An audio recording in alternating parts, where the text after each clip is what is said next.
Assalamualaikum warahmatullahi wabarakatuh. Perkenalkan, nama saya Fatihatul Ilmi dengan NIM 22411040263 dari kelas 2 PAIB. Pada video kali ini, saya akan memenuhi tugas akhir mata kuliah Ushul Fikih yang diampu oleh Bapak Ishak Suroyo Nugroho, MPD.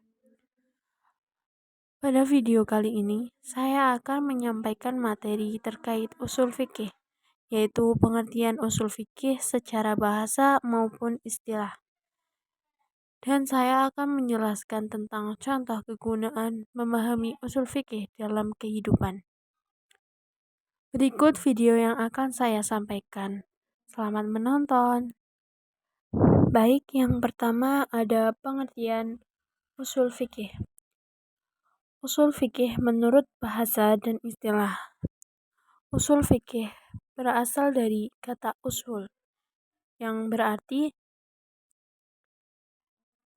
berasal dari kata usul bentuk jamak dan asal dan kata fikih. Secara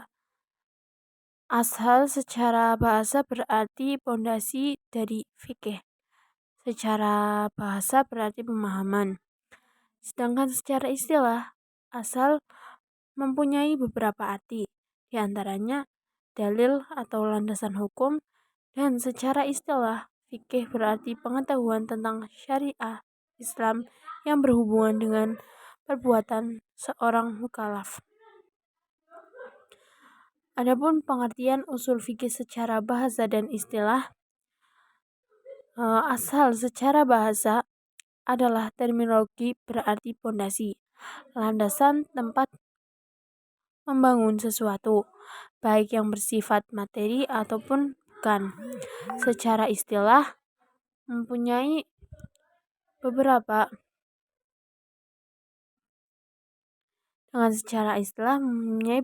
arti, di antaranya dalil atau landasan hukum. Qaidah, ketentuan yang sifat umum yang berlaku sebagai dasar atau pondasi sesuatu yang ada dalam cakupannya.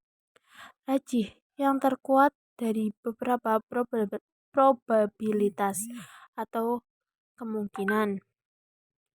Mustahab, memberlakukan hukum yang sudah ada atau yang diyakini selama tidak ada dalil yang mengubahnya ketika terjadi keraguan dalam satu masalah.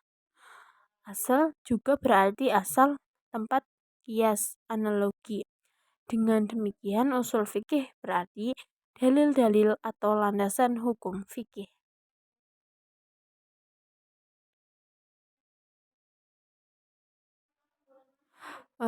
Pengertian fikih secara bahasa dan istilah dalam pengertian lain yaitu fikih secara bahasa atau etimologi berarti pemahaman. Secara terminologi, fikih berarti pengetahuan tentang hukum syara atau syariah Islam yang berhubungan dengan amal perbuatan seorang mukallaf. Mukallaf artinya manusia yang telah dewasa dan berakal sehat, sehingga dikenai beban taklif wajib menjalankan syariat Islam.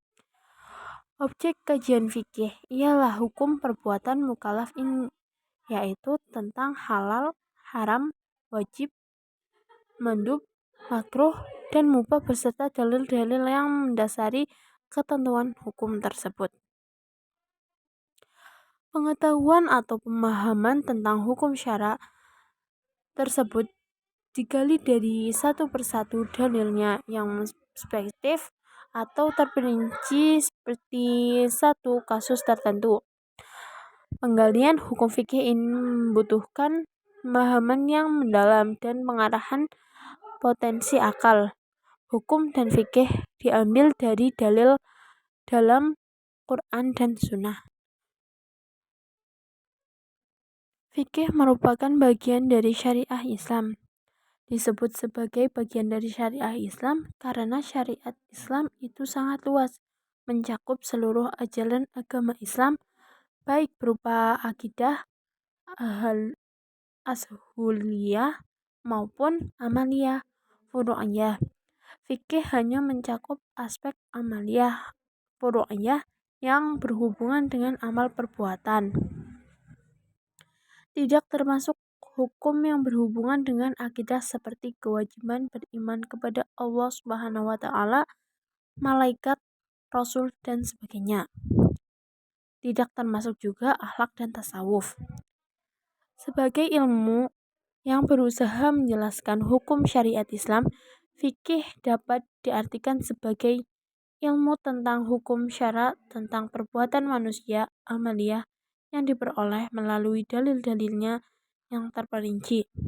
Sebagai bagian dari syariah Islam yang membahas hukum amaliyah atau furu'iyah, fikih dapat diartikan sebagai himpunan hukum syara tentang perbuatan manusia atau amaliyah yang diambil dari dalil-dalilnya yang terperinci. Imam Haramain Al-Jawaini dan Al-Amidi memberikan perspektif lain, di mana mengartikan fikih sebagai pengetahuan hukum syara yang melalui penalaran atau nuzar dan istidlal. Pengetahuan hukum yang tidak melalui ijtihad tetap ditetapkan secara qat'i dalam Al-Quran seperti kewajiban sholat 5 waktu, keharaman zina, dan sebagainya, bukan merupakan bahasan fikih. Sebagai sebuah pemahaman tentang hukum syara, semua hukum yang ada dalam fikih diposisikan tidak mencapai kualifikasi level yakni tetap hanya sampai di tingkat azan atau perkiraan asumsi. Tingkatan yakni hanya diberikan kepada hukum syariah Islam secara qat'i ditetapkan dalam Quran dan Sunnah. Misalnya kewajiban menunaikan sholat 5 waktu, kewajiban menunaikan zakat, dan kewajiban haji. Hukum kekuatan hukumnya bersifat pasti atau qat'i. Dengan demikian, fikih adalah hukum dalam Islam yang di tingkat kekuatannya hanya sampai di level zahn karena diambil dari dalil-dalil yang zoni. Selain itu juga ada campur tangan akan pikiran manusia dalam penarikan dari Al-Quran dan Sunnah. Kemudian ke pengertian usul fikih. Usul fikih adalah pengetahuan tentang dalil-dalil landasan hukum fikih secara umum, secara cara mengistimbakan menarik hukum dari dalil-dalil tersebut, dan persyaratan kualifikasi berlaku istinbah. Abdul Wahab Khalaf memberikan pengertian usul fikih sebagai ilmu tentang kaidah-kaidah dan metode penggalian hukum syara mengenai perbuatan manusia, amaliyah, dan dalil-dalil yang terperinci, atau kumpulan kaidah-kaidah dan metode penelitian hukum syara mengenai perbuatan manusia, amaliyah, dan dalil-dalil yang terperinci. Dalil-dalil atau landasan hukum fikih di sini mencakup dalil-dalil yang disepakati maupun yang tidak disepakati, yaitu Al-Quran, Sunnah, Ijma, dan Qiyas, istislah, mursalah mursahah, syara' man qablana, watfa sahabat, dan urf atau adat kebiasaan. Etimologi berarti sesuatu yang memberi petunjuk kepada orang yang lain. Dalil dalam Al-Quran ada yang bersifat ijmali, global atau umum, dan ada yang tafsili, terinci. Dalil ijmali menjelaskan hukum secara global tanpa merincinya. Misalkan ayat-ayat dalam Quran yang menjelaskan kewajiban melaksanakan sholat 5 waktu, kewajiban zakat dan haji tanpa merinci teknis pelaksanaannya. Ayat-ayat yang menjelaskan hukum secara global ini disebut mujmal. Ayat-ayat yang menjelaskan hukum secara rinci disebut tafsili. Misalnya ayat-ayat yang menjelaskan pembagian harta warisan, kewajiban membayar denda atau kifarat atas pelanggaran sumpah dan kifarat zihir, dan lainnya. Dalil tafsili atau terinci ini menjadi lapangan pembahasan ilmu fikih. Usul fikih membahas kaidah umum tanpa merinci suatu persatu perintah di dalam Quran dan Sunnah. Di dalam usul fikih, dalil ijmali global adalah dalil atau kaidah yang bersifat umum, yaitu tidak menetapkan hukum secara langsung pada permasalahan tertentu. Contoh dalil ijmali global atau perintah menunjukkan hukum wajib selama tidak ada indikasi lain yang menunjukkan pengertian selain itu. Kaidah ini ada dalam pembahasan amr atau perintah. Kemudian lanjut ke contoh kegunaan memahami usul fikih dalam kehidupan. Yang pertama, prinsip mencegah bahaya. Dalam contoh kejadian sehari-hari, sangat banyak aspek kehidupan yang menjadi terapan dari kaidah ini, yang apabila diterapkan untuk menunjukkan bahwa Islam sangat mengedepankan tindakan preventif dalam mengatasi masalah, seperti tidak membuang sampah sembarangan, tidak melakukan pemborosan dalam keuangan, tidak menebang pohon sembarangan demi mendirikan bangunan, dan lain sebagainya. Kemudian prinsip yang kedua, prinsip mencegah kesulitan. Kaidah ini punya turunan yang menunjukkan bahwa beragama itu sangatlah menekankan kemudahan bagi pemeluknya, yang berbunyi al-masyaqqatu tajibu at-taisir, yang berarti kesulitan mendatangkan kemudahan. Contoh urutan kaidah ini adalah kebolehan menjamak 2 sholat dalam satu waktu ketika dalam perjalanan yang menempuhi minimal jarak tempuh. Juga bolehnya orang yang bertayamum ketika tidak menemukan air untuk berwudu. Kemudian yang ketiga yaitu mengenal usul fikih, mengenal rahmat Islam.